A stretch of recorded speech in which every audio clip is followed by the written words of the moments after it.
And sometimes, to be honest, the face is just, you can't. Moving on, let's get into King Kalala. King Kalala has an interesting voice. She became very popular with her very, very risque opinions and thoughts, where she was always talking about guys versus girls or girls versus guys. Like, she always had an opinion that was quite vocal, and she became really, really popular to the point where she was actually requisitioned and got a job, just like Rono. Remember when Rono started off? She used to have very interesting opinions online. She was very funny, and she ended up being recruited at Energy Radio. Same story with King Kalala. She was very, very unapologetically herself. She had strong opinions, and she ended up getting a job and recruited at Energy Radio, where she stayed. Her stint at Energy, it was long. It was a few years, yes. And ultimately she left. Yeah, among many other people who left, including the person who's asking her all these questions, which is Natalie Gidenji. A lot of people seem to have left this particular radio station. Now, during the conversation that she was having with King Kalala and DJ Twinizzle and Natalie Gidenji, she was asked a few questions on this show, which is now called Beats and I'm Losing It. There's a show now on one of the local stations where the hosts are DJ Twinizzle, Natalie Gidenji, and I forget the other girl.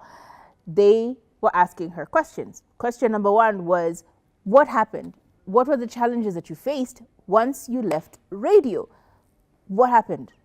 And of course, she said she did face quite a huge challenge, especially financially, because she'd gone a while without paying rent, and her rent had accrued to what she owed was about 100,000 Kenya shillings. And she called her parents and she said, hey, mimi sitarudi mushava.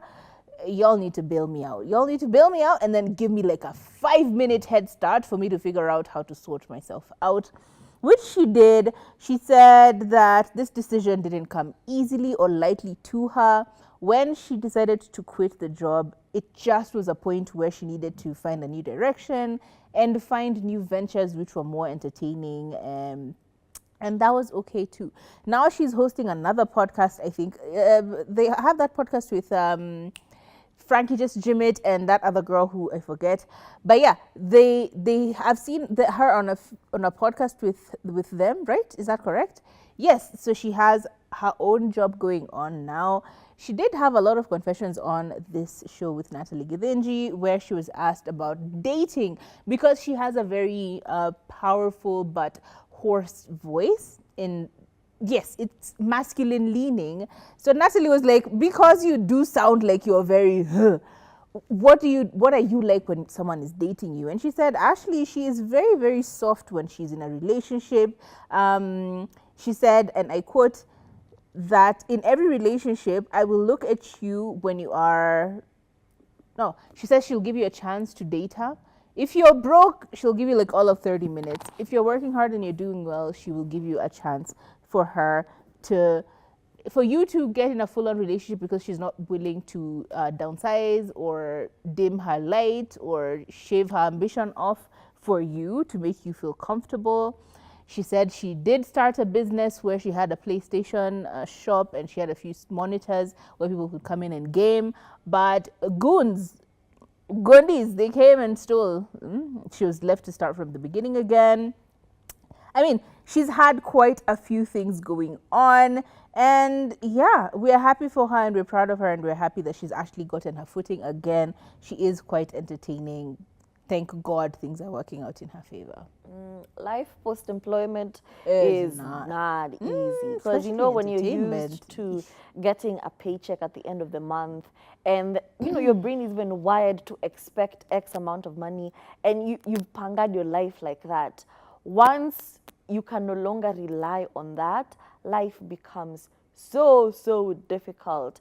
I think part of her interview where she talked about how it was so difficult that her parents had to intervene and even pay her rent arrears because they had accumulated to up to 100,000.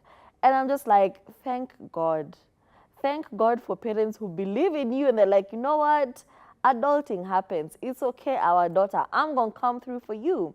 And it's good to see that she's still hustling, she's still trying, she's still doing her best.